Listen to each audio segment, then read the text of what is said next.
Karena kemarin-kemarin banyak yang melaporkan SPT 21 itu salah perhitungan, salah pelaporan, itu banyak hal gitu. Semua wajib pajak harus wajib menggunakan aturan terbaru, Pak. Jadi sudah tidak ada opsional.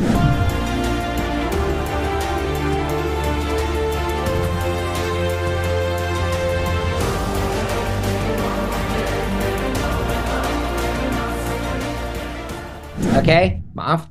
Di 2018 bekerja di kantor akuntan publik Dr. Andes Adenan dan rekan sebagai auditor. Lalu di Januari 2019 sampai dengan sekarang, beliau bekerja sebagai senior tax consultant di firma Iwan dan rekan. Lalu ada nih Bapak Yosi Sumirat, lulusan dari Australia, ya Victoria Australia, yaitu Swinburne University di Hawthorne, dan juga Queensland University di Melbourne Campus Australia. Oke, beliau juga punya segudang pengalaman juga ya. Di antaranya itu dari April 2004 sampai dengan 2006 sebagai sales manager di PT Pancamukti Aksara, dan saat ini menjabat sebagai partner ya dari bulan September 1998 di firma Iwan dan rekan. Nah, kedua narasumber ini sudah banyak pengalamannya menghadapi beberapa isu pajak dari mulai orang pribadi sampai dengan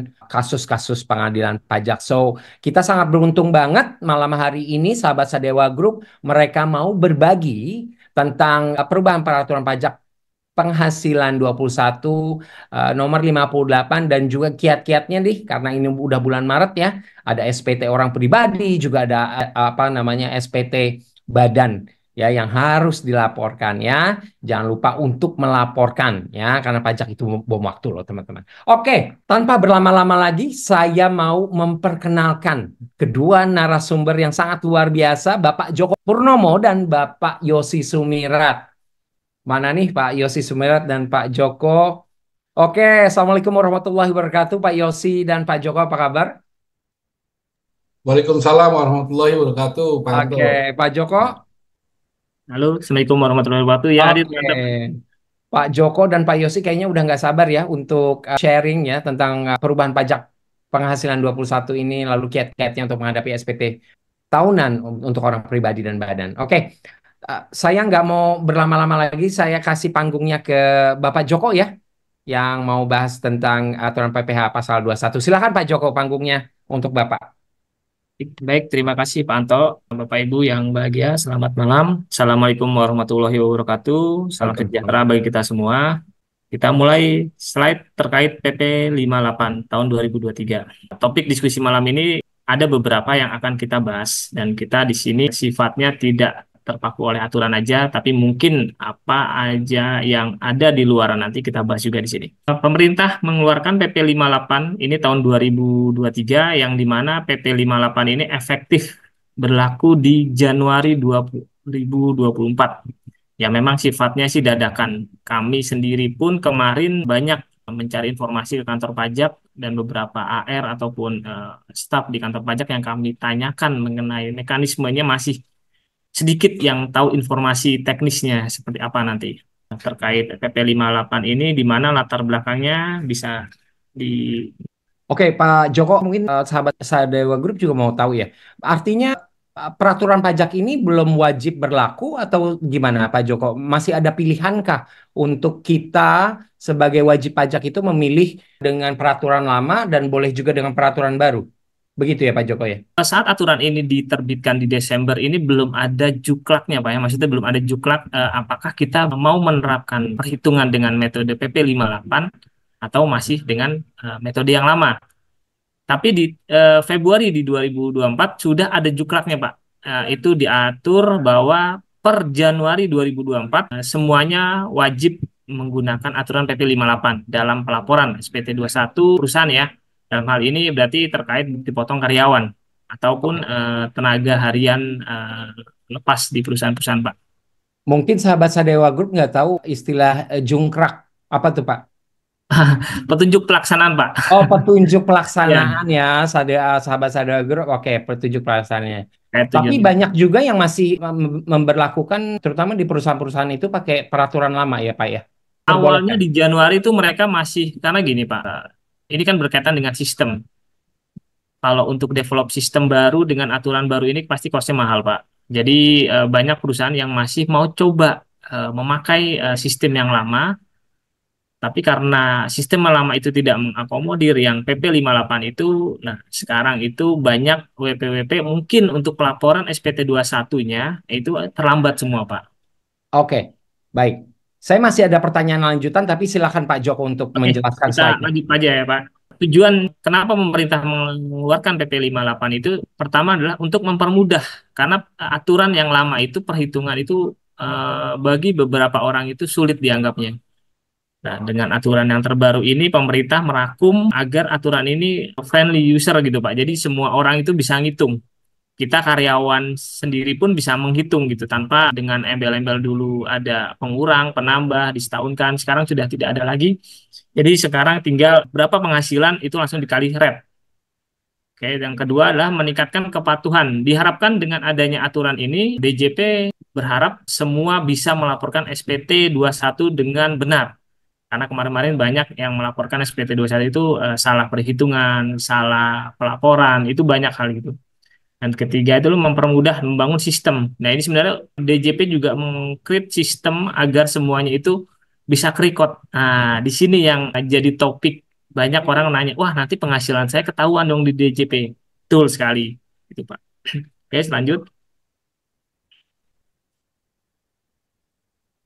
Nah, ini latar belakangnya pemotongan PPh satu yang dimiliki berbagai skema perhitungan dapat membingungkan. Yang tadi saya sampaikan, skema yang lama itu membingungkan bagi beberapa orang karena ada yang pengurang, ada yang penambah dan harus disetahunkan juga. Itulah yang membuat beberapa orang tuh malas untuk melaporkan SPT 21 karyawannya ataupun pribadinya sendiri. Dengan adanya PP 58 ini, DJP mengakomodir supaya wajib pajak ini patuh ke depannya. Dampaknya apa? Secara keseluruhan, beban pajak harus hubungan dengan penerapan tarif efektif. Nah, nanti di PP 58 ini ada nama bahasanya TER.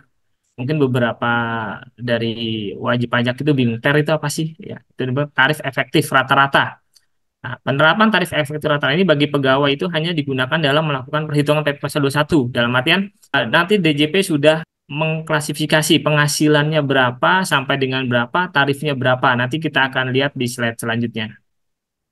Nah, bagi beberapa orang membaca aturan. Nah, kita kalau membaca aturan ini di sini disebutkan aturan itu agak rumit ya dalam artian kita membaca undang-undang ataupun peraturan yang dikeluarkan pemerintah itu di situ kan disebutkan ada struktur peraturan pemerintah. Di situ ada bab 1 tentang ketentuan umum, pasal 1 definisi, bab 2 tentang mekanisme pemotongan di mana ada tarif dan subjeknya apa saja, dan bab 3 adalah penutup. Itu yang tertera dari aturan.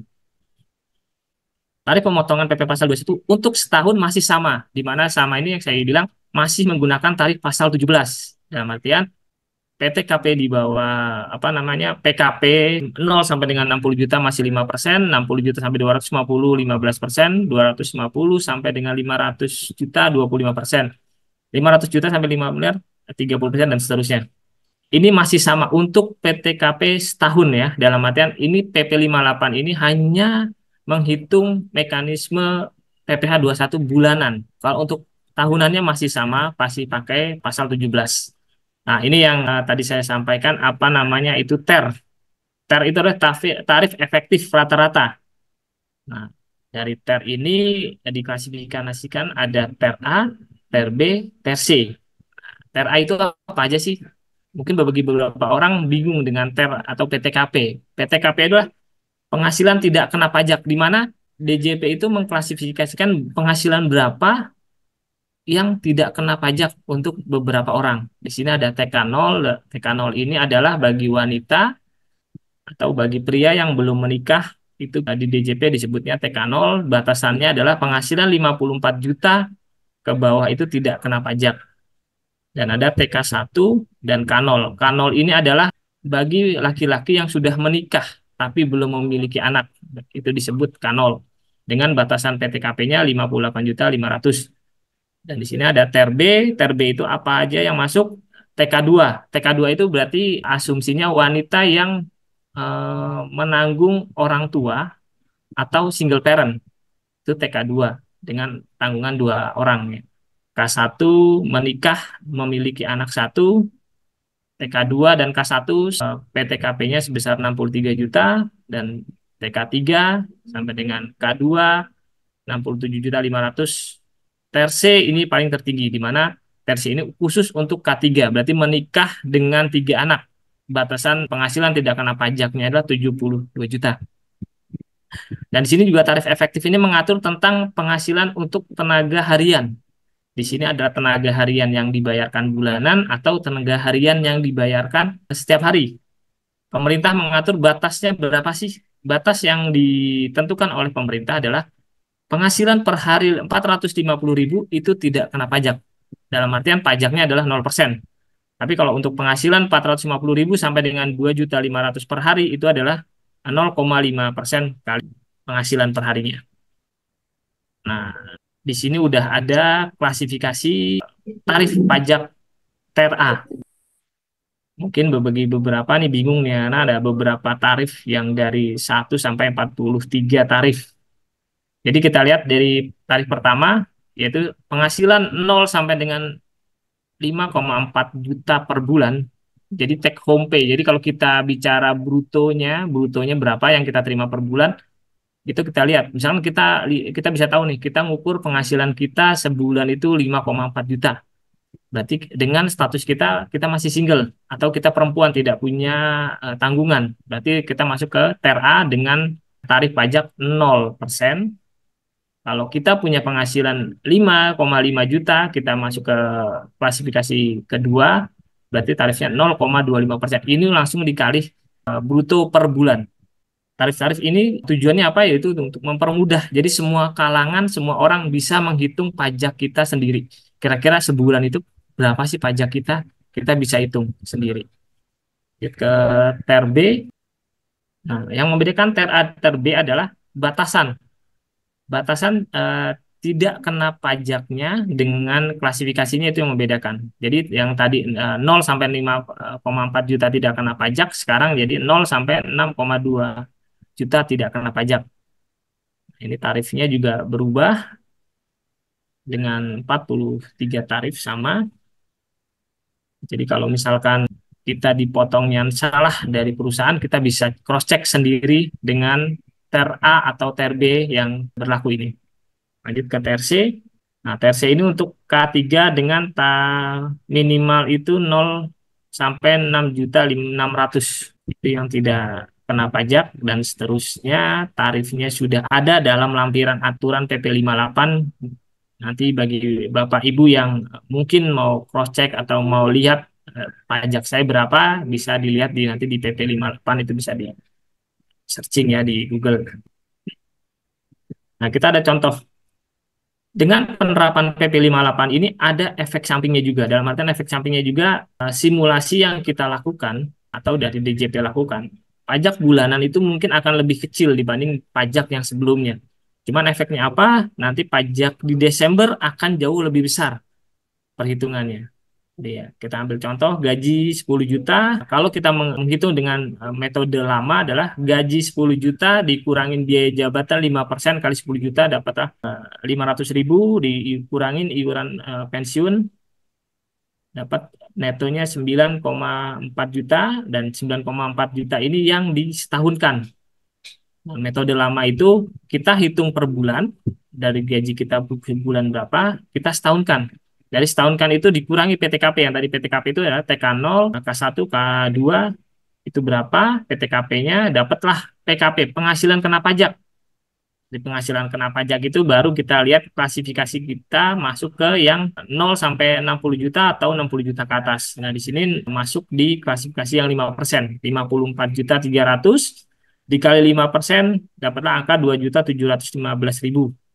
Di mana yang sudah kita bayarkan dengan metode TER itu adalah 200.000 per bulan. Jadi 200.000 per bulan yang sudah kita bayarkan, angkanya dapat di 2.200.000. Nah, 2.200.000 itu yang sudah kita bayarkan dari Januari Februari itu sampai dengan November sebagai pengurang. Jadi di Desember itu pajak setahun kita 2,7 dikurangi apa yang sudah kita bayar dari Januari sampai November adalah kurang bayar 515. ini yang saya bilang tadi, di Desember kemungkinan pajak itu akan lebih besar dibanding bulan-bulan berikutnya. Jadi jangan kaget kalau misalkan nanti di Desember kok gaji kita dipotongnya besar apa gitu. Ini pengaruh dari aturan pemerintah PP 58.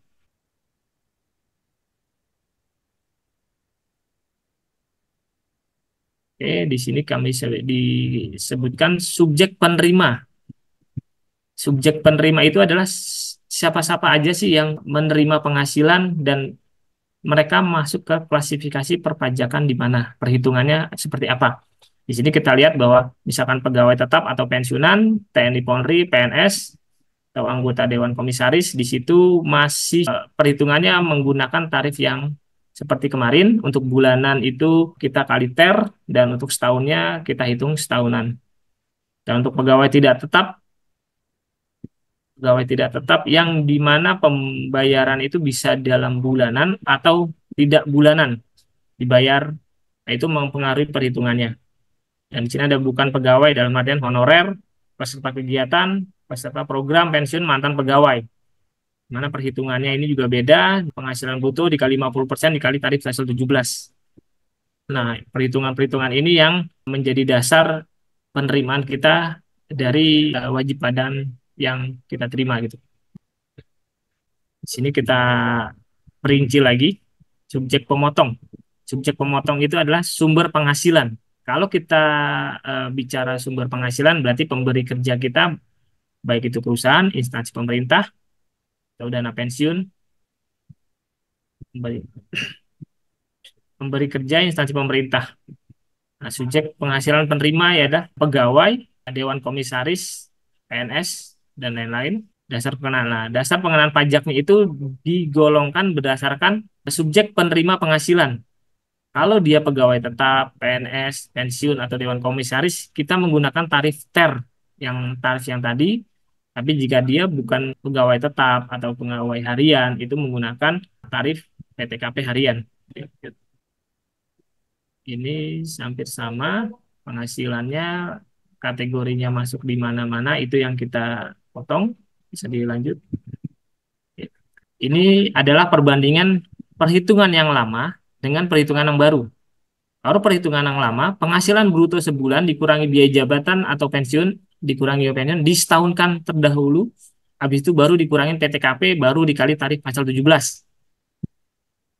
Untuk tarif yang terbaru untuk TER ini lebih simpel dalam artian kita lihat PTKP-nya, dia masuk ke TER A, TER B, TER C, langsung dikalikan gaji per bulan. Ini tarif pegawai tidak tetap atau tenaga harian. Kalau tarif yang lama, di bawah 450.000 masih sama, tidak kena pajak. Yang membedakan adalah 450.000 sampai dengan 2,5 juta. Kalau aturan yang baru dikali 0,5%. Kalau yang lama itu penghasilan bruto dikurangin PTKP-nya 450.000 baru dikali 5%. Itu yang membedakan perhitungan yang lama dengan perhitungan yang baru. Baik, Pak Anto, dari sini mungkin ada yang mau ditanyakan? Kalau saya sih banyak banget ya, dan saya yakin sahabat Sadewa Group juga banyak banget nih ya.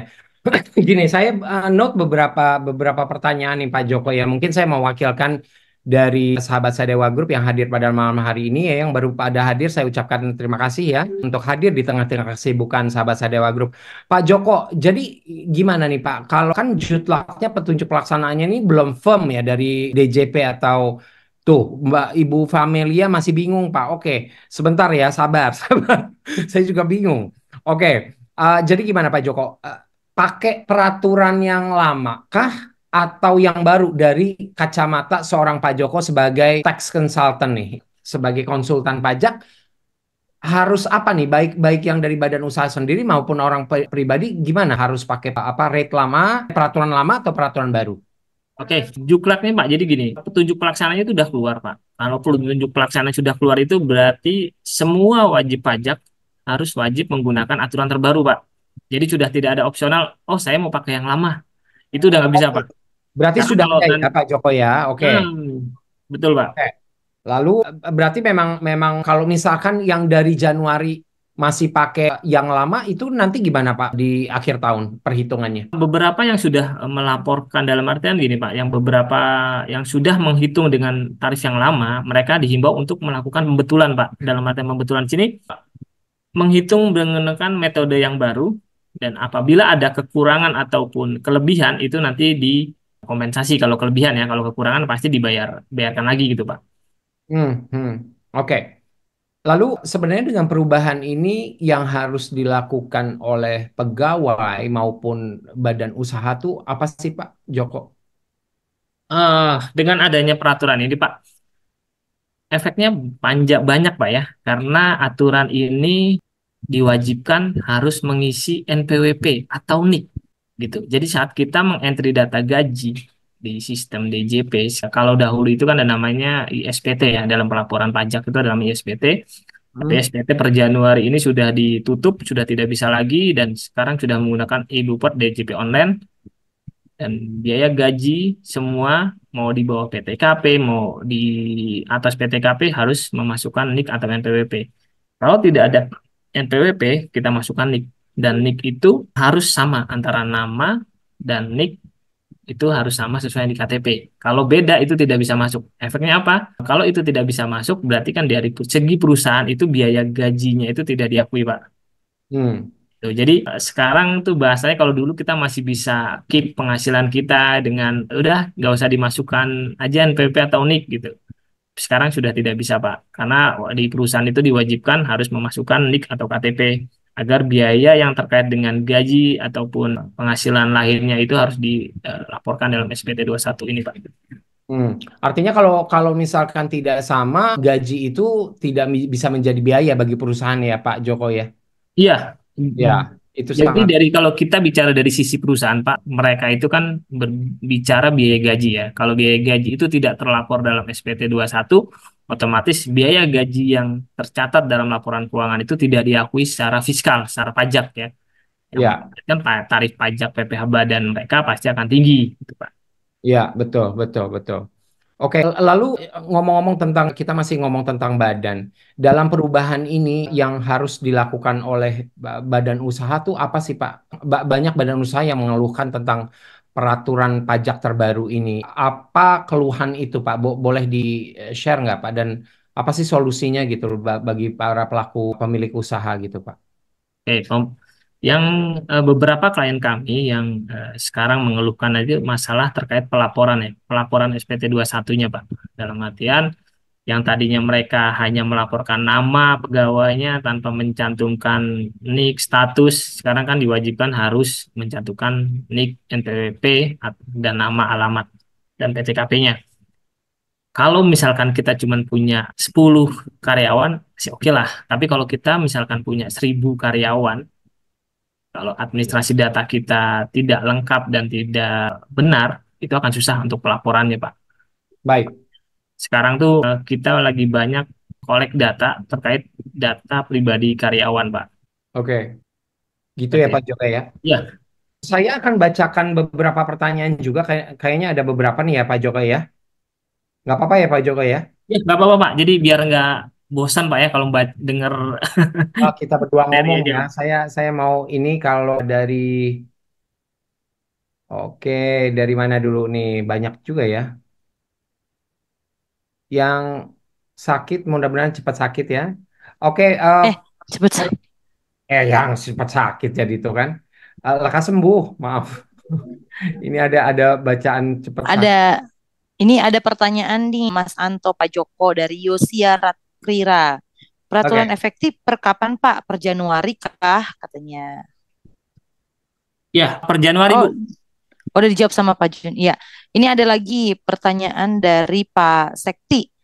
Pak, misal kita Januari pakai yang lama, kemudian Maret ini pakai yang baru, seperti yang Bapak bilang, nanti ada kompensasi. Namun, apakah kita juga akan dikenakan denda? Mengingat di yang sebelumnya, jika kita ada selisih lapor, terkena denda, even itu lebih atau kurang. Mohon masukannya agar tidak terkena denda. Oke. Peraturan ini baru dan kita sifatnya itu dipaksa dari DJP. Kemarin saya juga sempat menanyakan, Bu, karena aturan ini Desember, Januari itu masih sifatnya tentatif, di Februari sudah diwajibkan, bagi beberapa orang itu masih belum siap. Kemarin saya tanyakan, ini ada semacam kelonggaran tidak terkait sanksi. Misalkan di Januari kita sudah bayarkan 10, ternyata setelah dihitung dengan TER jadi 15. Otomatis ke 5 itu kekurangannya pasti akan kena sanksi. Nah, itu yang dari DJP itu belum berani menjawab apakah nanti akan kena sanksi atau tidak. Itu yang kemarin sudah kami tanyakan. Gimana Artinya terjawab ya Pak Sekti? Ya, belum silakan. pasti ya Pak Joko ya. Ya, belum pasti. Karena juga ada kemarin di beberapa KPP yang menyampaikan ada kelonggaran terkait pelaporan Januari sampai dengan Maret. Itu bisa terlambat ataupun bisa kurang bayarnya, nggak apa-apa, nggak ada sanksi. Cuman juklat atau peraturannya sendiri tuh belum turun. Jadi kalau saya bilang nggak masalah, nanti menyalahi aturan, Pak. Ya, ya. Jadi alangkah baiknya sudah memulai ya Pak Ya, Joko ya untuk Betul, memulai Pak. pakai tarif baru. Hmm. Dan sebenarnya kalau dari sisi positifnya emang gampang ya, tiap bulannya ngitungnya hanya dikalikan dengan tarif efektif rata-rata. Jadi nggak usah perlu mengurangkan biaya jabatan, penghasilan tidak kena pajak dan lain sebagainya ya Pak ya. Ya, betul, Itu Pak. itu yang ininya yang positifnya. Tapi mungkin kekurangannya kayak saya ada kawan, oh bukan kawan sih, apa namanya yang kurir delivery gitu ya. Dia itu sebutlah namanya A gitu ya. Dia penghasilannya tuh awalnya tidak pernah dikenakan pajak 5 juta tuh Pak Joko. Tapi kok sekarang dikenakan pajak itu kira-kira kenapa ya Pak Joko ya? Dengan peraturan pajak terbaru ini? Kalau melihat dengan skema pembayaran ya Pak ya, kurir itu kan dia pasti dibayarnya bulanan. Hmm, Mereka dibayari bulanan itu kalau kita lihat asumsi dia masuk ke TRA. TRA itu 0 sampai dengan 5,4 juta itu tidak dipotong harusnya Pak ya.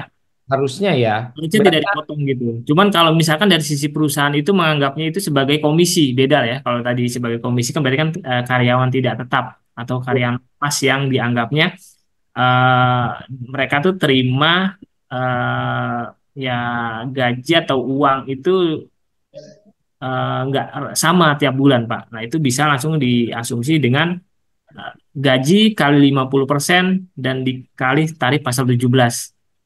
Nah, hmm. balik lagi, pinternya kita sebagai karyawan dalam memposisikan kita tuh sebagai apa di perusahaan gitu. Jangan sampai kita salah potong karena ketidaktahuan HRD ya, atau karena beberapa kasus itu HRD itu nggak tahu nih harus dipotong dengan tarif apa, Oh, dengan berarti berarti apa gitu. yang seharusnya kemungkinan kurir itu nggak kena, cuman karena di HRD-nya mungkin salah hitung ya Pak Joko ya. Itu juga Ya, mungkin terjadi ya. betul betul Pak. Ya, jadi teman-teman sahabat Sadewagur beruntung nih yang masuk webinar ini ya. Ada lagi Ibu Rina pertanyaannya? Ada nih Kak, tadi pertanyaannya Pak Joko, ada yang nanya, kalau yang ini mungkin nanti di sesi selanjutnya kali ya, pertanyaan dijawab dari Ibu Siti Husnul. Saya sangat awam sekali dengan pajak ini. Wah, ini yang tadi dibilang Mas Anto nih. Hati-hati bom waktu pajak ya. Dulu Hmm. ketika aktif masih bekerja di kantor, perhitungan pajak dibantu oleh perusahaan. Setelah resign, saya belum pernah melaporkan pajak karena memang sudah tidak bekerja lagi dan tidak paham persoalan pajak ini. Beberapa waktu lalu saya cek status pajak saya nonaktif. Kira-kira konsekuensi selama berapa waktu kemarin tidak melaporkan pajak bagaimana?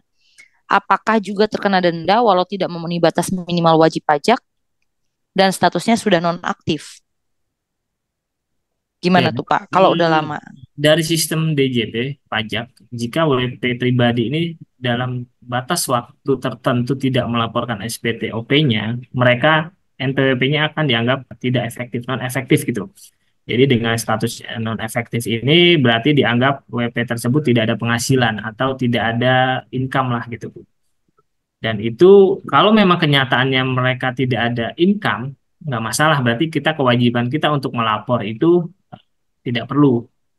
Nah, dan saat nanti sudah ada penghasilan lainnya atau mungkin sudah bekerja lagi, itu bisa diaktifkan dengan datang ke kantor pajak. Kita bilang kita mau aktifkan NPWP kita seperti itu.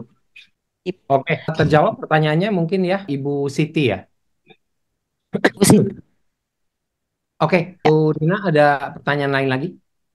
kita lanjut aja dulu ya kali ya Kanto ya supaya lanjut dulu materinya atau gimana?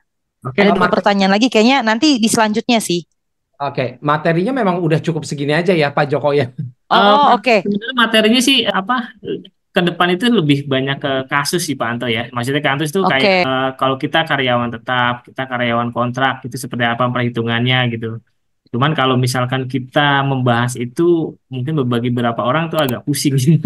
Tapi nggak Ya, apa-apa. kalau kalau Kita lanjut aja. kalau bukan backgroundnya pajak atau keuangan itu ya agak membingungkan gitu 2 jam itu nggak beres-beres ya Pak Iya, Joko. Betul. Makanya One betul, Stop betul. Financial Solution nanti di akhir acara juga akan menawarkan solusi ini bagi sahabat Sadewa Group yang masih pusing, bingung. Aduh, udah deh, gue mau tahu beres aja itu ada solusinya nanti di belakang ya. Kita masih membuka pertanyaan, silahkan. Tadi ada beberapa pertanyaan, Bu Rina tolong dibacakan yang saya baca tadi sempat pop up. Oke, tadi ada juga yang nanya sama yang tadi dibilang sama Pak Joko ya. Pak, kalau saya karyawan hanya nerima gaji tambah THR tambah bonus pada bulan Maret mendatang akan membuat pembayaran pajaknya akan lebih Pak kata itu kan. Atau THR dan bonus kita dimasukkan aja nanti di bulan Desember. Itu Pak. Iya. Jadi Kasus ya. Ya. ini kasus baru kemarin saya juga ngebahas dengan beberapa klien saya. Memang kalau kita bicara aturan PP 58 ini kan mereka tidak melihat gaji THR ataupun bonus ya. Dalam artian ini dalam 1 bulan itu berapa yang diberikan perusahaan ke karyawan itu yang mengklasifikasikan berapa tarifnya. Jadi kalau misalkan dari bulan April itu ada 3 komponen gaji, bonus, THR, pasti tarif pajaknya akan tinggi. Nah, kalau kami bukan menyarankan gini, biasanya untuk tax planningnya, THR tetap di masa April, karena DJP pasti akan melihat kewajiban perusahaan untuk memberikan tunjangan hari raya. Tapi untuk bonus, kalau untuk melihat sisi pajaknya agar tidak besar, bisa dilakukan di Desember, karena di Desember itu nanti kan dilakukan perhitungan ulang.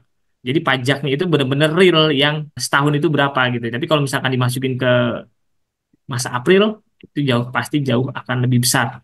Dan kemarin kita simulasi itu bisa 2 atau 3 kali lipat dari pajak biasanya, Bu. Menjawab ya tadi pertanyaan siapa Bu Rina. Jadi kalau misalkan untuk apa THR itu tetap masukkan di bulan April, tapi kalau untuk bonusnya itu untuk Di, perencanaan pajak alangkah lebih baiknya dimasukkan di akhir tahun ini karena di akhir tahun itu akan dihitung ulang ya. Ada hmm, pengurangan penghasilan tidak kena pajak, kemudian juga apa menikah kawin atau tidak kawin, lalu TK ya maksudnya TK atau K. Kemudian berapa tanggungannya ya. Ada oke. pertanyaan lain? Ada lagi nih Pak, pertanyaan kayaknya menarik nih. Pak, kalau karyawan kontrak gimana? Misal cuma 6 bulan kerja, sisanya nganggur, motongnya gimana tuh Pak? Eh, ini yang kalau dulu itu disetahunkan pajaknya pasti akan kena, Bu. Dalam artian kena, mereka tidak menghitung pajak bulan itu jadi misalkan gaji 5 juta, dia setahunkan dulu dapatlah 60 juta, dikurangin TTKP 54 juta, masih ada selisihnya itu dikenakan pajak. Nah, tapi kalau kita menggunakan TER ini, kalau gaji kita cuma 5 juta, berarti hanya pajak selama kita bekerja aja yang dipotong, tanpa menghitung setahun. Nah, dengan penerapan TER ini justru lebih menguntungkan bagi karyawan kontrak yang hanya kerjanya tidak lebih dari setahun. Itu yang kita coba simulasi, itu lebih menguntungkan bagi mereka yang kerjanya tidak lebih dari setahun. Oke. Ada lagi nih Pak, ternyata banyak yang nanya juga. Kita lihat yang biar nggak Ya ketumpuk, saya banyak. lihat yang di kolom kolom Q&A ya. Iya. Ini Ini ada ngomong-ngomong yang nanya. Ibu Rina ngerti apa enggak nih? Pak pasti Ibu Rina juga banyak pertanyaan seperti saya dong pastinya. Saya pasti banyak nanya, makanya ini beruntung banget loh saya ikut kelas ini loh, kelas webinar ini Betul. Dan loh. teman-teman sahabat Sadewa Group juga beruntung Mm-mm, banget ya. Masuk ini. betul. Jangan lupa kalau misalkan belum masuk ke WA Group kita ya, untuk masuk karena ada banyak banget manfaatnya ya kalau Hmm, sahabat Sadewa Group masuk ke WA Group kita. Silakan Mbak Rina dilanjutkan pertanyaannya. Oke, tadi ada yang nanya nih, Pak Joko izin nanya, saya seorang freelancer karena tadi saya baca banyak beberapa yang ngomong dia freelancer ya.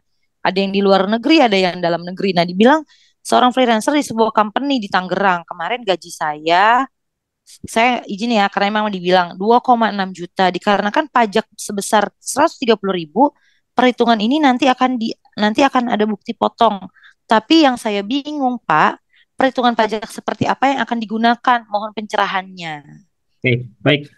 Kalau kasus yang ini sepertinya oleh perusahaan dianggap sebagai semacam tenaga ahli, Bu. Jadi kalau tenaga ahli itu berapapun nilai yang diterima itu Mm-mm. dikali dulu 50% untuk dasar penghitungan pajaknya. Habis itu baru dikali tarif pasal 17. Baik, baik, baik. Ini sama seperti Karena itu. Di halaman selanjutnya, di situ nanti ada pegawai tidak. Nah, ini. Baik. Nah, ini untuk tarif PPh pasal dasar bukan pegawai. Tadi bilang penghasilan bruto sebulan dikali 50%, lalu dikali tadi pasal 17. Pasal 17 ini berarti misalkan 2,5 juta dikali 50% dapatlah angka 1.750.000, baru dikali tarif 5%.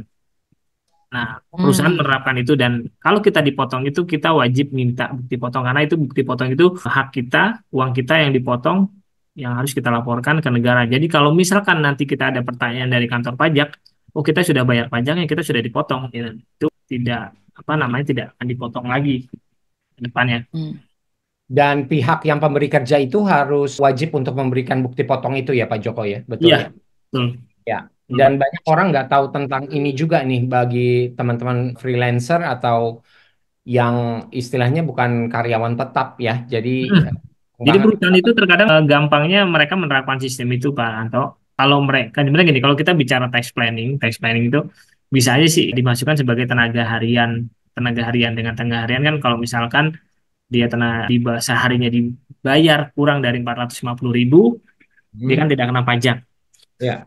Mereka males, kadang-kadang bahasa gini, tidak mau ribet lah untuk perhitungan ini hariannya, langsung aja saya pakai mekanisme tenaga ahli, ya di mana itu gaji itu dikali 50% baru dikali tarif. Seperti Oke. itu yang banyak terjadi di perusahaan-perusahaan yang kita temui, Pak. Oke. Yang termasuk Hmm. tenaga ahli itu apa aja Pak Joko?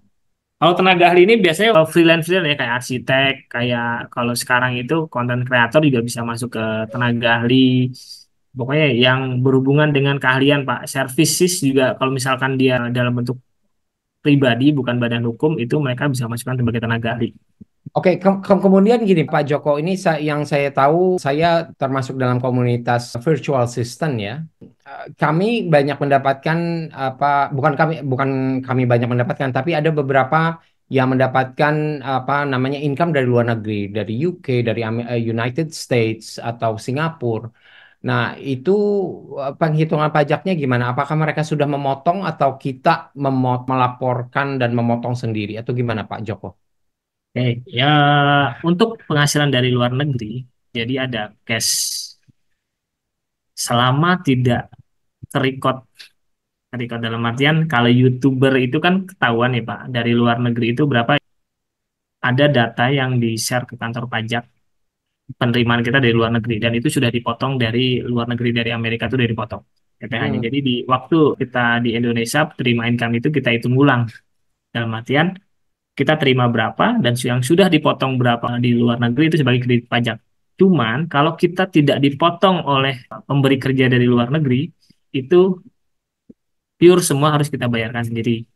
Nah, kalau kita bicara, oh kedetek nggak nanti atau enggak, sejauh ini sih setahu saya kecil kemungkinan untuk kedetek, kecuali YouTube. Kalau YouTube karena sudah ada yang Penghasilannya masih di bawah PTKP. 100 juta, ya Hmm. PTKP 60 juta ya per tahun itu tidak perlu dilaporkan gitu menurut Pak Joko atau gimana? Dilaporkan Pak, cuman tidak kena pajak Pak, hanya melaporkan nihil Oke, aja. ya, ya. Tadi jadi berkenaan dengan yang tadi virtual assistant yang kita mendapatkan income dari luar negeri itu sama aja ya, dia bruto dikalikan 50% dikurangi PTKP. Itu betul, Pak Joko? Kalau itu kan kalau kita dipotong oleh pihak luar Pak ya, dalam artian pemberi kerja yang motong kita. Cuman kalau kita mau declare sendiri, kita cukup masukin di SPT pribadi kita, penghasilan kita berapa, dikurangin PTKP. Kalau misalkan di bawah PTKP sudah tidak kena pajak. Cuman kalau misalkan di atas PTKP, nanti tinggal dikali tarif pasal 17, 5% Oke. atau 15% gitu Pak. Siap, siap. Oke, Mbak Rina, sebelum melanjutkan pertanyaannya, saya mau menjawab dulu banyak sahabat Sadewa Group yang tanya slide-nya diberikan apa tidak? Ya, akan diberikan selama sahabat Sadewa Group masuk ke dalam WA Group kami, ya, komunitas Melek Pajak. Oke, Mbak Rina silahkan dilanjutkan pertanyaannya. Masih banyak nih kayaknya ya. Sampai jam Iya nih, 1 Mah. pagi nih kayaknya Mbak Rina. Wow, sampai jam 1 pagi ya. Ini tadi ada pertanyaan pertama dari Bapak Henry Tan. Tadi siang saya ikut Zoom pajak, kata pembicara mereka, aturan baru untuk SPT yang dilaporkan tahun depan katanya Pak. Cuman PTKP-nya tidak dihitung atau alias hilang, tidak dimasukkan infonya dari pembicara sih Pak, gitu. Gimana tuh Pak Joko? Tadi kan Pak Joko juga bilang ini kan apa? Tiba-tiba ya perubahan ini ada dari pemerintah. Itu gimana Pak? Ya, mungkin yang dimaksud Bapak itu adalah SPT pribadi ya. Kalau SPT pribadi kita masih pakai yang lama. Tahun 2023 itu SPT pribadi yang dilapor di 2024 masih yang sama. Ini yang tadi yang PP 58 ini mengatur masalah penghasilan di tahun 2024 untuk pribadi yang nanti akan dilaporkan di 2025. Bukan bukan untuk pribadi gini, bukan untuk pribadi yang untuk SPT tahunan tahun ini ya, tapi untuk SPT tahunan tahun depan yang dilaporkan perusahaan tiap bulannya sekarang tahun 2024. Nah, baik. Semoga terjawab ya Pak Henry Tan. Dan tadi banyak yang nanya nih untuk sebagai seorang freelancer gimana penghasilannya. Tadi udah dijawab ya sama Pak Joko ya, cara perhitungannya juga sesuai dengan slide di sini nih yang lagi dibuka itu. Katanya tadi dikali 50% dulu ya gitu. Nah, Pak ada lagi Pak yang nanya Pak. Pak, apa gunanya dan kerugiannya jika tidak melakukan pemadaan antara NIK dan NPWP? Waduh. Yang pertama, apa gunanya dan kerugiannya Pak Joko? Terus boleh tanya untuk pindah urus pajak dari Tangerang ke Jakarta itu gimana Pak proses alurnya? Kalau udah lama kalau lapor pajak urusnya gimana Pak? Itu untuk teman saya Pak karena dia takut untuk urus pemindahan dari Tangerang ke Jakarta pajak. Ke Jakarta Pak katanya. Gua ntar dipanggil sama kantor pajak ya Pak Joko ya. Yang memang di tahun 2023 itu lagi ramai masalah pemindahan dari NPWP ke NIK. Sebenarnya itu udah otomatis. Kalau kita buka DJP online, itu sudah ada dua NPWP. NPWP 15 digit adalah NPWP yang lama, dan NPWP 16 digit adalah NPWP dengan NIK. Itu udah otomatis. Kecuali data kita tidak ditemukan di Dukcapil. Nah, itu harus kita datang ke kantor pajak dan beritahukan mana yang benar. Artian karena kan ada yang punya dua KTP lah, itu yang perlu diverifikasi ulang seperti itu. Dan terkait masalah pemindahan NPWP sekarang itu dipermudah. Jadi kita cukup datang ke kantor pajak yang mau kita pindah. Jadi misalkan dari Tangerang ke Jakarta, ya kita datang aja ke Jakarta, bilang kita mau pindah NPWP. Selama tidak ada tunggakan pajak, itu harusnya dipermudah. Semoga menjawab ya Pak Bapak tadi yang nanya. Nah, ini ada lagi Pak mau nanya Pak, untuk pegawai ini menarik nih Pak. Pegawai PKWT itu termasuk perhitungan yang mana Pak? Berdasarkan pengalaman saya, juga gajinya lumayan tinggi, namun statusnya bukan pegawai tetap. Gimana tuh Pak Joko? Gajinya tinggi tapi bukan pegawai tetap, termasuk Apa Bu Dina PKWT. tadi mohon diulangin PKWT? Pak mau tanya, untuk pegawai PKWT itu termasuk perhitungan mana ya? Berdasarkan pengalaman saya, benar-benar pengalaman saya juga gajinya lumayan tinggi, namun statusnya dia bukanlah pegawai tetap. Gimana tuh Pak? Oke. Kalau untuk PKWT di beberapa perusahaan itu dianggap sebagai perhitungannya menggunakan perhitungan sama dengan pegawai tetap. Jadi di tahun 2024 ini nanti perhitungannya sudah menggunakan TER gitu. Jadi PKWT itu bisa kontraknya itu setahun ya. Kalau misalkan ada yang setahun, ada yang kurang dari setahun. Nah, dengan menggunakan tadi saya bilang itu lebih menguntungkan dibanding harus menggunakan perhitungan yang lama. Karena itu dihitung setahun dan pajaknya dibagi rata. Tapi kalau sekarang kan enggak. Bulan itu berapa, pajaknya berapa, udah otomatis terhitung. Baik. Ada lagi nih Pak. Dari Bapak David, Pak mau tanya, kalau NPWP gabungan suami istri, lalu suaminya berhenti bekerja, jadi kan tidak ada penghasilan, sedangkan istrinya masih bekerja dan pajaknya dibayarin kantor. Perhitungan pajaknya gimana Pak? Gitu. Sebelum dijawab nih Pak, tadi juga banyak pertanyaan yang mirip kayak begini. Jadi ada yang bilang bahwa kan kita NPWP-nya satu, kayak gitu Pak. Terus siapa yang wajib laporin karena kan udah dijawab sama kantor kayak gitu Pak. Gimana tuh Pak? Jadi di SPT, kalau kita bicara SPT pribadi, suami istri yang NPWP-nya sama, tidak perlu digabungkan. Karena apa? Di kolom 1770S itu ada bagian penghasilan istri dari satu pemberi kerja. Jadi penghasilan istri cukup dimasukkan di penghasilan final yang sudah dipotong dari kantor tanpa harus digabungkan dengan kondisi NPWP-nya sama. Kecuali kalau NPWP-nya beda antara suami istri beda, itu harus digabung penghasilannya. Tapi kalau NPWP suami istri sama, itu baru dimasukkan di kolom penghasilan istri dari satu pemberi kerja. Baik, terjawab ya, Oke, Bapak ya. stop dulu di sini, Mbak Rina. Haruskah seorang suami istri itu punya satu NPWP atau terpisah, Pak Joko? Di aturan, sebenarnya aturan udah lama Pak ya. Kita bicara dalam perencanaan pajak ya, Perencanaan bukan pajak. dalam perencanaan pajaknya lebih efektif mana atau efisien mana? Memisah NPWP atau menyatukan? Lihat kondisinya dulu Pak ya. Kalau kondisinya ada perjanjian pisah harta. That's right. Oke, itu Kalau ada maksud perjanjian saya. harta, lebih baik NPWP-nya dipisah. Karena harta istri sendiri, harta suami sendiri. Cuman kalau tidak ada clue itu, lebih baik sih digabung Pak. Oke. Jadi harta istri milik istri, harta suami milik istri gitu ya. Oh, bukan gitu ya. Jadi ya seperti yang sahabat Sadewa Group, seperti yang Pak Joko bilang ya, kalau ada pemisahan harta ya, saya juga kurang ngerti ya kalau pemisahan harta itu berarti mereka tidak saling cinta ya. Kurang paham itu. Tapi balik lagi, thank you Pak Joko tadi, kalau misalkan ada pisah harta berarti lebih baik memang pisahin PWP, tapi kalau misalkan tidak ada perjanjian pisah harta, alangkah lebih baiknya untuk menyatukan gitu ya. Oke, lanjut Mbak Rina. Oke, ini ada pertanyaan lagi nih Pak. Perhitungan untuk di akhir tahun di saat karyawan belum punya NPWP karena diperhitungkan TER yang menggunakan NPWP dan NIK itu tarifnya sama.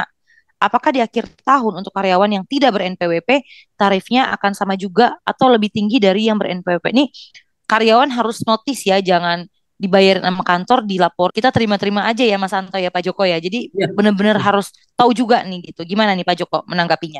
Oke, jadi edukasi yang kita lakukan di sini adalah kita sebagai karyawan itu harus tahu, jangan sampai balik lagi perusahaan tempat kita bekerja semena-mena dalam memotong pajak, karena yang seharusnya tidak dipotong, tapi karena kelalaian atau ketidaktahuan perusahaan jadi kita dipotong. Itu hak kita. Jadi terkait yang tadi masalah PWP dan tidak punya NPWP di 2023 ke bawah.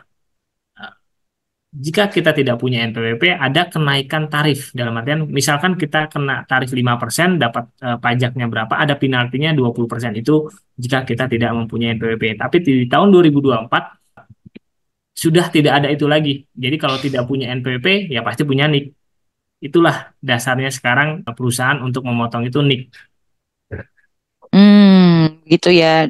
Terjawab ya. Jadi untuk para karyawan, juga harus notice nih tadi yang dibilang Pak Joko, jangan sampai kita nggak ngelihat dulu nih bukti potong pajak kita. Nah, Pak ada lagi nih Pak, masih Tadi pertanyaan ngomong-ngomong, tentang sebentar Mbak Rina, tadi ngomong-ngomong tentang kelalaian dari badan usaha untuk tidak memotong yang tidak seharusnya, makanya beruntung banget buat sahabat Sadewa Group yang ikut free webinar ini. Kita nanti di sesi akhir acara juga gimana sih caranya supaya teman-teman pemilik usaha ya, karena kita ngelihat dari G-Form-nya ada beberapa pemilik usaha juga, agar tidak lalai seperti Pak Joko bilang untuk tidak memotong yang seharusnya tidak dipotong.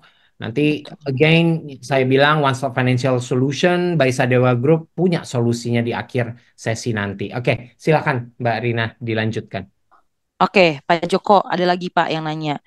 Ini masih pertanyaan luar negeri sih, tapi kan tadi Bapak udah kasih tahu itu dihitung ya Pak, ada perhitungannya 50%. Tapi ini nanya Pak, kalau penghasilan dari luar negeri dan remote apakah dipotong PPh Pak? Dipotong PPh juga katanya. Dari mana Bu?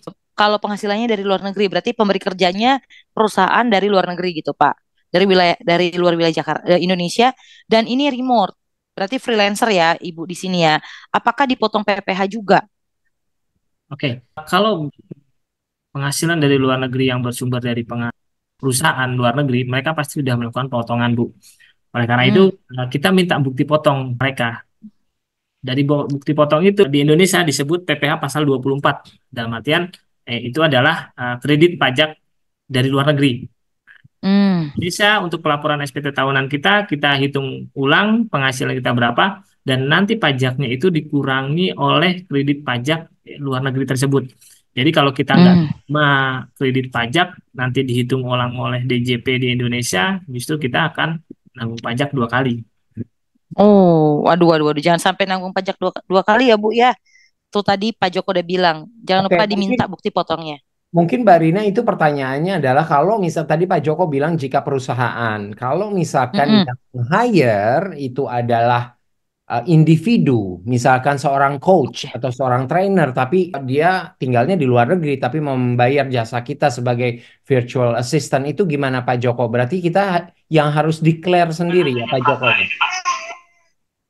Iya, kalau yang pemberi kerja kita di luar adalah pribadi, bukan Pribadi. badan, itu balik lagi ke masing-masing wajib pajak, Pak. Bisa kita mendeklar atau bisa juga ya kita keep silent aja gitu selama uang itu tidak digunakan untuk pembelian aset ya. Kalau kita bicara gini, kalau kita bicara SPT tahunan orang pribadi, apa sih yang pajak lihat terlebih dahulu? Yang pajak lihat terlebih dahulu adalah aset kita. Karena bank, BPN, Samsat itu sudah ngelink semua ke DJP. Kalau bank itu Oh. mereka akumulasi rekening di dalam satu bank. Misalkan kita punya rekening, beberapa rekening di Bank BCA, diakumulasi lebih dari 500 juta, bank itu wajib memberikan informasi itu ke DJP. Jadi kalau itu aset itu tidak kerekod di SPT tahunan kita, itu akan datang surat cinta nanti. Ini ada Oh, Oke, surat eh, jadi cintanya dari menarik. mana, Pak? Dari Pak Joko ya? surat cintanya kalau dari saya masih mending, Bu. Kalau surat cinta dari Oh, kantor pajak itu yang pusing, Bu. aduh, Ini aduh, menarik, aduh, aduh. menarik ketika Pak Joko bilang selama kita tidak dapat uang itu dan tidak membelikan aset itu ada kemungkinan ya dengan tanda kutip tuh bisa tidak dilaporkan. Tapi sampai sejauh mana sih Pak Joko sampai nggak dilaporkannya? Kalau misalkan ada dapat secara akumulasi ya 100 juta per bulan. Apakah harus tidak dideklar Pak Joko? Walau itu misalkan dapatnya dari orang pribadi, tapi jadi kumpulan orang-orang yang kita dapat kumpulan ada mungkin trainer, ada mungkin speaker gitu yang meng-hire kita sebagai virtual assistant.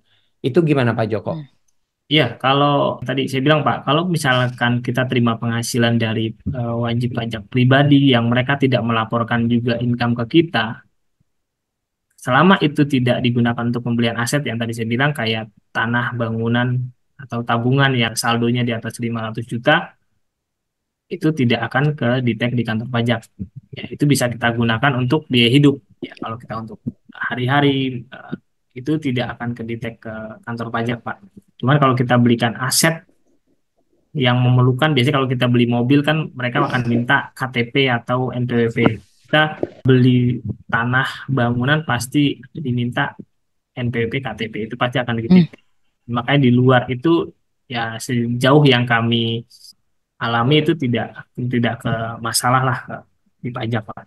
Tapi dengan Hmm. apa namanya dengan NPWP akan jadi ini kan semuanya akan terkuak juga Pak. Mau kita ini pertanyaan challenge ya dari saya ya.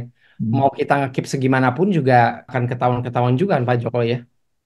Ya ada kemungkinan, Pak. Ya Mungkin. kita Jadi nggak bisa menjamin jadi ada 100%. baiknya gimana Pak? Ada baiknya nanti di akhir sesi ya ada solusinya. Oke, Mbak Rina silakan. Oke, oke. Pak Joko, waduh, gimana Pak? Udah mau minum dulu nggak Pak Joko nih? Jawabin pertanyaan dari Oke. audiens. Pak Joko, Jadi ini. materi kita sih sebenarnya lebih yang terkait PP 58 ini condong digunakan si perusahaan, Bu. Kayaknya yang Mm-mm. masuk di sini pribadi semua karyawan ya. Hmm. Dan freelancer ya Pak Joko ya. Iya, Karena nih freelancer abis ya. ini saya mau nanya juga nih Pak, ada yang nanya. Sebagai seorang tadi yang disampaikan sama Mas Anto bahwa sebagai seorang virtual assistant Pak, artinya nggak punya nih Pak. Maksudnya ini mungkin form 1721A1 ya Pak. Nah, waktu lapor pajak kita bakal ditanya apa aja Pak? Saya harus siapin berkas apa aja tuh Pak katanya. Bisa dibantu nggak Pak Joko jawabannya? Oke, di saat pelaporan pajak itu kan ada 3 form. Ada Mm-mm. 1770 SS, 1770S, ada 1770 saja tanpa S. 1770 SS itu adalah untuk wajib pajak pribadi yang bekerja di perusahaan, satu pemberi kerja, dan penghasilan dalam 1 tahun itu kurang dari 60 juta. 1770S untuk wajib pajak pribadi yang bekerja lebih dari satu pemberi kerja dan gajinya itu di atas 60 juta. Kalau untuk Mm. dasar itu kan berarti mereka tidak bekerja di satu perusahaan yang tetap Mm-mm. dan tidak punya penghasilan tetap. Jadi di sini Betul. masuk pakai form 1770. Nah, di form 1770 itu ada di situ ada kategori penghasilan, ada penghasilan final, ada penghasilan non final. Kita Mm. masukkan di situ penghasilan non final. Penghasilan non final itu Mm. kita masukkan berapa penghasilan kita, dan kalau kita dapat bukti potong, kita masukkan juga di situ berapa yang sudah dipotong oleh pemberi kerja kita. Jadi Mm. dari situ akan ada perhitungan. Perhitungannya gimana? Ya, berapa penghasilan kita dalam 1 tahun, dikurangin PTKP kita, itulah nanti yang akan ditarik tarif pasal 17. Ya, 0 sampai dengan 60 juta, 5%, dan seterusnya. Dan itu yang Mm. harus kita bayarkan. Dan untuk pembuktiannya apa? Di sini, di pajak itu kan sifatnya self-assessment ya. Dalam artian kita mendeklar sendiri penghasilan kita berapa. Jadi tidak ada, untuk sejauh ini sih belum ada yang menunjukkan kalau kita influencer ataupun apa penghasilan kita harus melampirkan kayak kwitansi atau itu belum ada. Sejauh ini belum ada. Jadi cukup hanya kita mendeklar berapa penghasilan kita setahun. Mm. Jadi Jadi lebih kepada kejujuran, Mbak Rina. kejujuran, ya betul. Lebih pada Kejujuran, ya. kejujuran, betul Tidak ada betul. dusta di antara kita ya, Mbak Rina ya. Pokoknya harus jujur daripada ini balik lagi pajak itu sahabat Sadewa Group ini bom waktu. Jadi kalau teman-teman sahabat Sadewa Group tidak menghitungnya dengan baik ya tunggu surat cinta dari Mbak Rina atau Pak Joko. Oh salah ya maksudnya kantor pajak gitu ya. Iya betul. Jadi memang Mas Santo ini menarik banget ya. Jadi salah satu alasan Sadewa Group untuk membuka kelas pajak ini adalah membuka wawasan dari teman-teman Sadewa Group, sahabat Sadewa Group semua ya Mas Santo ya, untuk tahu betul-betul dan aware sama yang namanya pajak. Karena ini sekalian promosi ya, sahabat Sadewa Group boleh dicek di Instagram kita Sadewa Group, di Sadewa Group Official. Jadi teman-teman tuh bisa ngeliat di situ sharing-sharing banyak di Sadewa Group _official. Boleh di follow dan dilihat setiap postingannya. Jadi banyak banget insight-insight baru yang akan dibagikan di situ. Nah, belum pertanyaan terakhir sih, tapi ini menarik. Tadi kan Pak Joko bilang ini bahannya disiapin untuk kebanyakan untuk badan. Nah, kayaknya nih ada yang karena tadi dibilang sebagai seorang karyawan harus hati-hati juga ya, jangan sampai loss terhadap laporan pajak yang dikasih kita. Ada pertanyaan gini, Pak. Pak, apakah wajib melaporkan penghasilan para karyawan walaupun hasil penghasilan mereka tidak ditetapkan pajak? Apa? Ini maksudnya aku agak ambigu nih, tidak ditetapkan pajak maksudnya gimana nih Pak Joko? Apa konsekuensi terhadap perusahaan tidak melaporkan pelaporan? Mohon masukannya. Maksudnya di sini adalah maksud saya penghasilan mereka belum bisa dikenakan pajak. Gimana tuh Pak? Oke. Jadi kalau kita bicara dari sisi perusahaan, Bu, jadi kan di situ ada namanya laporan keuangan. Di laporan keuangan itu kan tertera berapa pendapatan perusahaan dan berapa biaya perusahaan. Biaya itu ada komponen gaji. Gaji itu kalau di aturan yang lama 2023 ke bawah, jika itu di bawah PTKP dan tidak kena pajak, itu hanya cukup dilaporkan di masa Desember saja. Jadi di masa Desember kita tulis gaji karyawan kita dalam setahun itu berapa. Itu harus sama dengan biaya gaji pada laporan keuangan. Tapi di PP 58 ini, baik itu di bawah PTKP ataupun di atas PTKP, itu tetap harus dilaporkan tiap bulan. Karena kalau tidak dilaporkan tiap bulan, biaya gaji yang kita laporkan pada laporan keuangan di perusahaan itu akan tidak diakui di pajak. Resikonya seperti itu. Menarik. Jadi tetap ada resiko ya. Jadi untuk pertanyaannya semoga terjawab ya. Kayaknya hampir semua pertanyaan di Q&A udah saya jawab. Oh, ada terakhir nih. Bu Yuliati. Pak, ada beberapa hal yang saya mau tanya. Saya dan suami mempunyai NPWP masing-masing.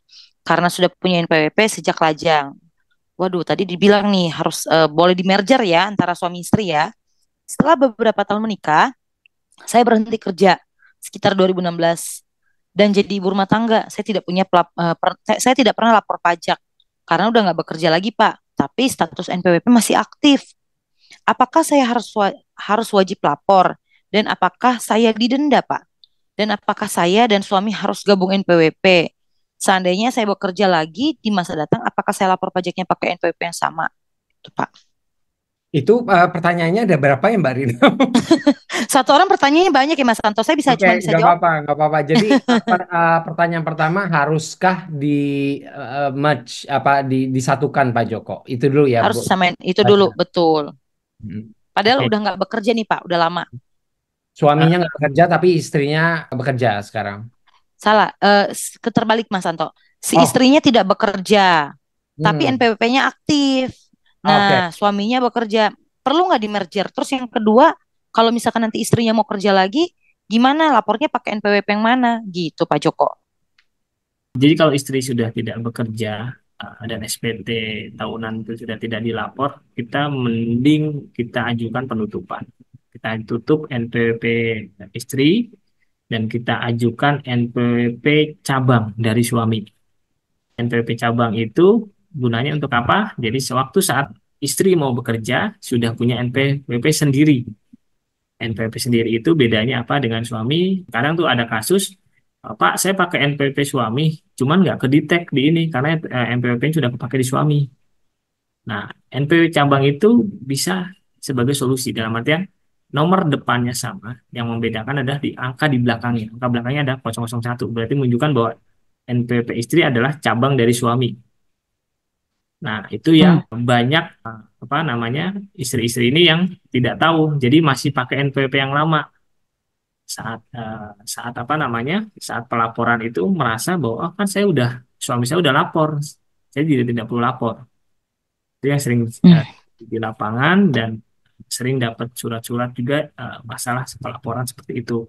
Jadi kalau saran kami, NPWP istri ditutup, buka NPWP cabang dari suami sebagai NPWP istri. Wah, terjawab ya Bu ya. Jadi ditutup aja NPWP-nya. Ntar kalau mau kerja lagi pakai NPWP suami ya Pak ya. Kan dibilang buka NPWP cabang suami ya. Iya, betul. Cabang nomor NPWP ya Pak ya, bukan cabang Iya. lain ya. Bukan cabang. Oke. Ada dua pertanyaan terakhir. Tadi kan kita bahas masalah badan dan juga perorangan. Pak, ada yang nanya nih Pak, kalau misalkan yayasan gimana Pak perhitungan pajaknya? Perlu lapor nggak? Ya, jadi konsepnya di pajak itu selama kita punya NPWP, baik itu yayasan, PT, CV, selama ada kegiatan kita wajib melaporkan. Melaporkan apa? Itu ada komponen apa? Misalkan ada komponen gaji atau komponen yang sifatnya biaya yang berkaitan dengan pegawai. Terus dan SPT 1 dan SPT badan. Kalau itu adalah yayasan nirlaba, maksudnya tidak ada profit yang untuk di-sharing kepada pengurus, itu tetap dilaporkan dengan pajaknya adalah nihil, karena nanti pendapatannya dikoreksi dan biayanya dikoreksi. Itu aja sih. Jadi, pelaporan tetap dilaporkan, PPh badan dan PPh 21 tetap dilaporkan. Tetap harus dilaporkan ya Pak, PPh badannya sama dan PPh 21-nya ya. Nah Pak, pertanyaan lagi Mbak Rina, ya. maaf, ini kita tinggal menyisakan 2 pertanyaan aja ya, karena Pak Joko mau ada meeting juga dengan Pak Yosi. Nanti ada tambahan juga dari Pak Yosi. Ini kebetulan ada 2 pertanyaan terakhir ada Pak Yonatan dan juga Pak Alvano. Silakan dibaca Mbak Rina. Oke, kalau Pak Yonatan, ada pertanyaannya gini. Jadi untuk pelaporan pajak bulanan yang kita lakukan sekarang harus memasukkan seluruh karyawan maupun karyawan itu tidak kena pajak ataupun nihil. Tadi sebenarnya udah dijawab ya. Mungkin Pak Yonatan belum jawab, belum ke skip kali ya. Coba Pak Joko boleh dibantu jawab pertanyaannya.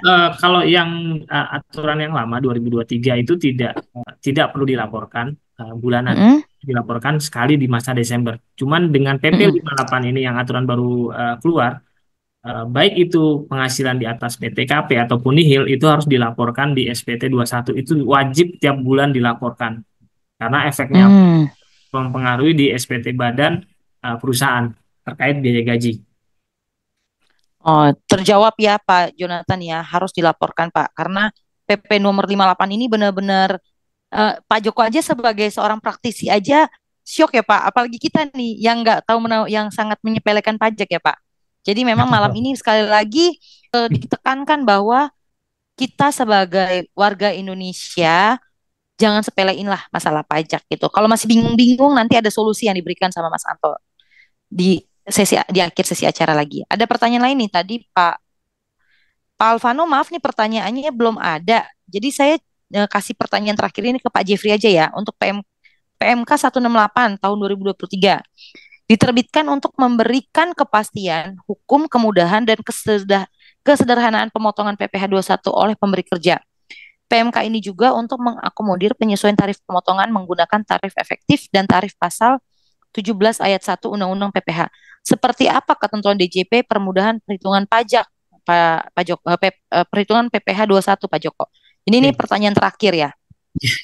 Baik, ya kemudahan ini yang tadi saya sampaikan, Bu, ini adalah dengan mengalihkan penghasilan karyawan dengan TER A, TER B, TER C. Dulu itu kan harus disetahunkan dulu, baru dikali tarif pasal 17. Tapi dengan disampaikan di PMK 68 ini terkait dengan PP 58. Itu adalah perhitungan PP pasal 21 dengan menggunakan tarif TER. Sudah tidak disetahunkan untuk bulanan, tapi untuk masa Desember tetap masih menggunakan tarif pasal 17. Itu yang mempermudah. Jadi di bulanan yang dipermudah, di Desember itu tetap sama. Oh, jadi cuman caranya aja ya. Cara menghitungnya aja benar, Bu. Diganti ya, cara menghitungnya aja. Oke, siap. Pada ujungnya mungkin akan tetap sama ya Pak Joko ya, Iya, betul, Pak. perhitungannya pada akhirnya. Oke, plus minus. Oke, Mbak Rina, ada pertanyaan lagi? Udah terakhir ya. Mungkin dari Pak Yosi mau Datang. menambahkan sesuatu tentang perubahan peraturan pajak PPh pasal 21 dan juga persiapan mungkin sahabat Sadewa Group untuk menghadapi SPT badan dan juga orang pribadi apa nih Pak Yosi? Silakan Pak Yosi. Ya, mungkin tambahan dari saya adalah mengenai apa namanya ini sebenarnya untuk perusahaan yang mempunyai banyak karyawan ya, itu harus bisa langsung diaplikasikan sesegera mungkin. Karena banyak kami ada klien-klien yang karyawannya itu lebih dari 500, ada 1000 itu bingung mereka. Karena apa? Ketika mereka memasukkan NIK atau KTP itu tidak apa namanya tidak keluar di data DJP. Nah, itu yang harus segera langsung diaktifkan atau disesuaikan. Jadi sesegera mungkin mengupdate database untuk nomor induk nomor induk kependudukan atau ya KTP dan NPWP-nya sehingga lebih memudahkan untuk perusahaan ya. Ini mungkin bagi teman-teman yang manajer HRD itu ya tolong diperhatikan. Dari itu ya mungkin dari saya itu saja. Lalu Sehingga kalau laporannya tidak orang terlambat pribadi lah. gimana Pak Yosi? Ada pesan-pesan khususnya Ya, apa yang kalau untuk orang pribadi mungkin saya untuk apa namanya pelaporan untuk dari Januari tadi seperti yang Pak Joko bilang ya, itu akan lebih memudahkan mereka untuk tahu gitu sebenarnya berapa sih saya dipotong per bulan itu gitu. Kalau dulu itu ketika kita dapat bonus, ketika kita dapat THR atau mungkin tunjangan-tunjangan lain itu selalu agak sulit kita menghitungnya. Tapi sekarang ini dengan kita hanya menghitung dari gross gross yang kita terima bulan itu kita sudah tahu oh masuk masuk di mana kita kelompok mana, apakah tier A, tier B, tier C, sehingga memudahkan orang pribadi atau khususnya karyawan itu tahu berapa sih pajak kita gitu loh. Kira-kira begitu Pak Anto. Oke, oke, baik. Dan kewajiban karyawan juga untuk meminta kepada pihak perusahaan untuk bukti potongnya ya Pak Joko. Iya benar, tiap bulan itu harus itu karena sekarang kan langsung dimasukkan ke DJP online ya. Jadi langsung dapat bukti potongnya. Ya, di bulan kalau itu. kalau dengan cara yang lama atau peraturan lama kan cukup setahun sekali ya. Tapi Ya, kalau setahun sekali. Pas di Desember, mereka betul. menghitung ulang nanti di Januari atau Februari. Nah, tapi kalau untuk per yang baru ini, itu peraturan yang baru ini itu akan didapat tiap bulan. Bedanya seperti itu. Hmm. Sebenarnya maksudnya keriuhannya itu ada di badan usaha ya dalam Di hal ini badan usaha, lebih di dengan badan usaha. perubahan apa namanya PPh 1 ini ya. Tapi Iya. tapi juga kalau pribadi ini lebih kepada ya harus meminta tiap bulan nggak sekali dalam setahun juga gitu ya. Nah, Iya, jadi itu udah kewajiban perusahaan untuk memberikan bukti potong kepada karyawan ya ya. setiap bulan. Nah, sehingga nanti ketika karyawan itu pindah, bukti potong itu nanti akan terus dibawa untuk menghitung pajak selanjutnya gitu loh. Untuk di akhir tahunnya nanti. Nah, ketika mereka untuk melaporkan SPTOP-nya di tahun 2025 nanti. Contoh misalnya dari Januari sampai Juni mereka bekerja gajinya 5 juta. Terusnya pindah ke perusahaan lain, mereka gajinya 10 juta. Nah, di situ kan ada perbedaan ya. Jadi dari mungkin ter A yang nanti persentasenya berapa, jadi 10 juta itu jadi berapa, sehingga nanti pas di akhir tahun Desember itu data itu, bukti potong itu akan digunakan oleh karyawan untuk menghitung SPTOP-nya. Nanti tentunya untuk menghitung SPTOP ya kita bisa discuss mungkin di lain waktu lebih detailnya. Seperti itu, Ya, Ranto. yang akan juga kita bahas di akhir sesi ya Pak Yosi ya. Terima kasih Pak Joko dan Pak Yosi atas sharing sessionnya. Mudah-mudahan juga sahabat Sadewa Group di sini terbantu ya, tercerahkan juga. Dan kalau saya sih masih yakin bahwasannya masih pada bingung ya, Ibu Rina juga aja saya nggak tahu sebenarnya Ibu Rina tuh Mbak Rina tuh ngerti apa enggak gitu. Oke, Pak Yosi dan Pak Joko, sekali lagi terima kasih ya. Mudah-mudahan ada sesi sharingnya ya di lain waktu mengenai PPN mungkin atau apapun yang terkait dengan pajak ya, sahabat Sadewa Group. Jadi sebenarnya free webinar ini nggak sampai di sini aja, masih banyak nanti kelanjutan-kelanjutan lainnya ya. Terutama balik lagi, terutama tentang perencanaan pajak pribadi. Kemudian juga ya, banyak hal yang kita bisa bahas dari peraturan pajak yang ada di Indonesia ini. Oke, terima Jadi kasih mungkin saya saya. bisa tambahin nih satu lagi dari Ya, Pak silakan. Don Bosco nih, Satrio ada pertanyaan Oke. mengenai Natura. Oke Pak Don Bosco, Pak Don Bosco ya. Jadi gini untuk mengenai Natura itu sekarang itu jadi itu masuk sebagai penghasilan karyawan. Jadi ada beberapa waktu itu kayak beras atau itu mungkin tidak masuk, tapi sekarang mau apapun yang menjadi yang apapun yang menjadikan manfaat bagi Kenikmatan. karyawan itu akan dijadikan penghasilan. Seperti itu sih prinsipnya Pak Donusko. Terima kasih. Ya, ya. Apakah itu termasuk mobil yang dipinjamkan Pak Yosi atau laptop? Tidak, kalau itu tidak.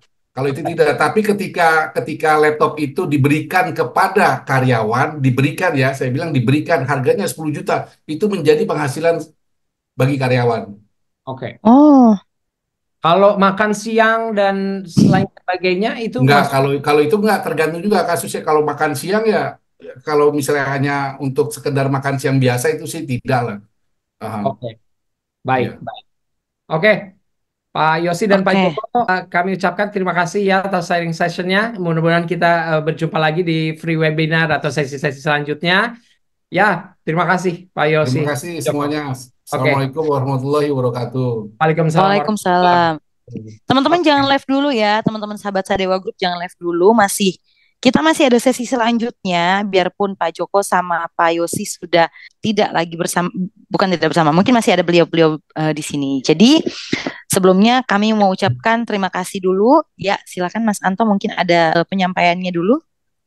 ya, dari tadi saya bicara, oh nanti akan di akhir sesi ada solusinya, ada solusinya, ada solusinya, dan saya yakin juga sahabat Sadewa Group juga masih kayak greget banget ya, apalagi kalau yang benar-benar sahabat Sadewa Group nggak tahu mengenai pajak sama sekali, maka dari itu One Stop Financial Solution dari Sadewa Group ini membuka kelas cerdas Banyak banget pajaknya. ya. Oke. Dengan bergabungnya di kelas cerdas pajak, sahabat Sadewa Group itu akan mendapatkan lifetime support. Ya, ini yang membedakan dengan kelas-kelas lainnya di luaran sana ya, lifetime support ya di dalam WAG kami. Kemudian juga kami akan mendampingi sahabat Sadewa Group untuk memberikan informasi-informasi terupdate atau penting yang berkaitan dengan pajak. Oke, yang masih bingung-bingung apa daripada ngitung sendiri dan nanti disangkanya apa namanya tidak declare lah, bingung gimana declare-nya gitu kan, kata Pak Joko juga ya boleh-boleh aja sih nggak dideklar asal nggak ketahuan, tapi nggak ketahuannya kayak gimana gitu, itu kan ada Mm-mm. strateginya tersendiri gitu ya. Dan ini Betul. berlaku 3 hari aja ya Mbak Rina ya, Betul. sebelum harga normal balik lagi, jadi hanya 3 hari aja. Dari Mm. kalau yang Pak Badan itu 2.500.000 ke 2.250.000 per badan usaha, dan Mm. dari 1 juta ke 850.000 untuk orang pribadi. So, gunakan Mm. kesempatan ini hanya 3 hari ke depan dari mulai hari ini ya, Mbak Rina ya, betul ya? Betul, karena kelas pajaknya akan segera dimulai, betul ya, Mas Anto ya. Kelas pajak kita Ya. akan segera dimulai. Jadi Hmm. benar yang tadi dibilang, jangan sampai ini kan udah mau waktunya lapor pajak nih, jangan sampai sahabat Sadewa Group karena bingung terus nggak mau cari tahu ya Pak Mas Anto ya. Sementara ada Sadewa Group nih dengan One Stop Financial Solution, kita sudah membuka tangan, kita siap membantu para Bapak Ibu yang mungkin masih kebingungan nih tentang pajak itu seperti apa. Begitu ya Mas Anto ya. Betul, betul. Ya. Dan sekali lagi ini lifetime support ya, sahabat Sadewa Group. Jadi walaupun bulan Maret dan bulan April ini sudah terlewati, artinya sudah melaporkan SPT badan dan SPT orang pribadi, kita tetap akan memberikan support apapun yang mungkin terkait dengan pajak yang sahabat Sadewa Group butuhkan. Oke, Mas itu Anto, aja. ini mau tanya. Tadi kan ada kelas cerdas pajak nih. Nah, cara daftarnya gimana Mas Anto? Cara daftarnya itu ada di sini. Oke. Boleh di-scan sekarang ya, sahabat Sadewa Group, silakan scan.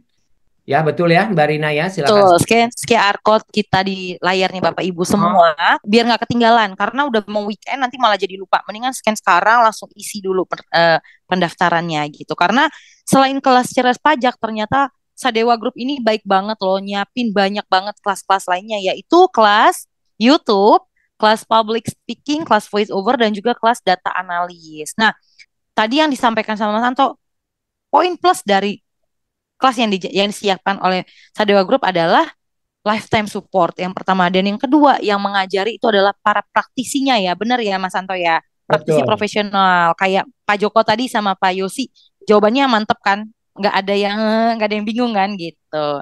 Jadi pastikan para sahabat Sadewa join untuk kelas kita. Kira-kira masih ada pertanyaan lagi nggak ya nih? Sebelum kita mau akhiri sesi, kita mau foto bareng ya Mas Anto ya.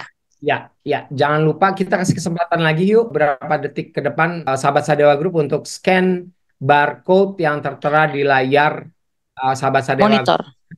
monitor Iya. sahabat Sadewa Group. Oke. Iya, jadi sambil di-scan, kami juga menghimbau untuk para sahabat Sadewa Group boleh follow Instagram kita dan foto nih keseruannya untuk ikut kelas kita malam hari ini. Seseru apa sih gitu? Karena kita semua tahu ya, Sadewa Group aja mau berbagi gitu kan. Pastinya sahabat Sadewa Group juga mau berbagi nih dengan teman-teman yang lain bahwa wah ternyata ada kelas se-eksklusif ini loh yang disiapkan oleh Sadewa Group. Begitu ya Mas Anto ya. Betul, Oke, betul. boleh. Boleh ya kalau udah scan QR boleh kolom chat atau boleh ngomong di grup kita gitu. Tetap terhubung, jangan left dari kelas pajak kita supaya nggak ketinggalan update-update-nya Ya. gitu. Oke, kita mau foto session. Ya. Oke, coba semuanya on cam. Jangan lupa ya nanti di tag Sadewa grupnya. Oke. Oke, saya mau mengingatkan sekali lagi Mbak Rina, Mm-mm, hanya 3 hari aja ya. 3 hari aja. Gunakan kesempatan ini dan ini lifetime support ya. Sahabat Sadewa Group boleh tanya-tanya mungkin ke kenalan-kenalan yang sudah ikut ke kelas YouTube mungkin ya, kelas public speaking atau voice over. Di sana banyak teman-teman juga yang sudah merasakan gimana lifetime supportnya kelas-kelas yang diadakan oleh Sadewa Group. Oke? Mbak Rina? Oke, terima kasih ya Bapak Ibu, sahabat Sadewa Group semuanya. Tetap sehat sehat, tetap semangat. Selamat berakhir pekan. Kami dari tim Sadewa Group, One Stop Financial Solution undur diri dan mengucapkan selamat malam buat kita semua. Dah. Malam, terima kasih. Malam. Terima kasih. Terima kasih. Thank you ya semua. Thank you Mbak Nana. Terima kasih, terima Terima kasih. kasih. Terima kasih. Oh, ada Pak Bosi ternyata. Terima kasih sudah bagi ilmu. Terima kasih. Terima kasih ya. Terima kasih Bu Sekti.